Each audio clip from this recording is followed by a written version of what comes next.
تعرف ان يوم الجمعة كان ليه اسم تاني ايام الجاهلية؟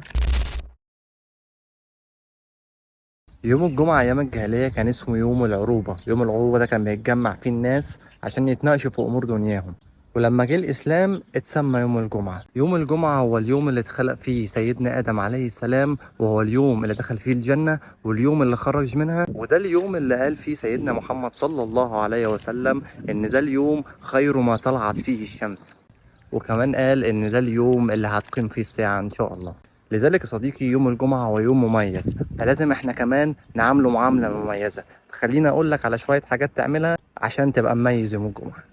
وأول حاجة تعملها وهي الطهارة، سواء الاستحمام أو الاغتسال. دي يعتبر كأنك كده بتبتدي يومك بغسيل لذنوبك اللي قضيتها طول الأسبوع، فتبتدي بداية بيها حلوة.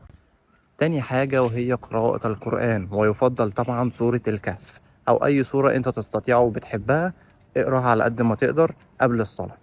تالت حاجة بقى وهي لما تيجي إن شاء الله عشان تروح صلاة الجمعة، لازم تبقى أول الحاضرين، ومن أول ما الأذان يدن إن شاء الله، ويكاد يكون يستحسن قبل ما الأذان يدن بحاجة بسيطة. والدتي الله يبارك لها كانت دايما تقول لي لما كنت أروح متأخر في المسجد وقبل الصلاة بحاجات بسيطة، كانت تقول لي أنت هتاخد حظ الزتونة. فانا مش عايزك تاخد حظ الزتونه، انا عايزك تاخد اكبر حظ في الدنيا، وهي ان انت ان شاء الله قبل ما الاذان يأذن بحاجات بسيطه تبقى متواجد في المسجد ان شاء الله. ويفضل ان انت كمان تحضر الاذان وبدايه الخطبه.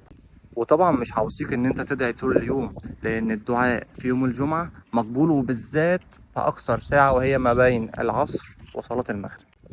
وبس يا سيدي، ربنا يتقبل منا ومنكم ان شاء الله. وما تنساش اللايك والشير والكومنت عشان ده بيساعدني ان انا انتشر اكتر واوعي ناس اكتر من كده كمان.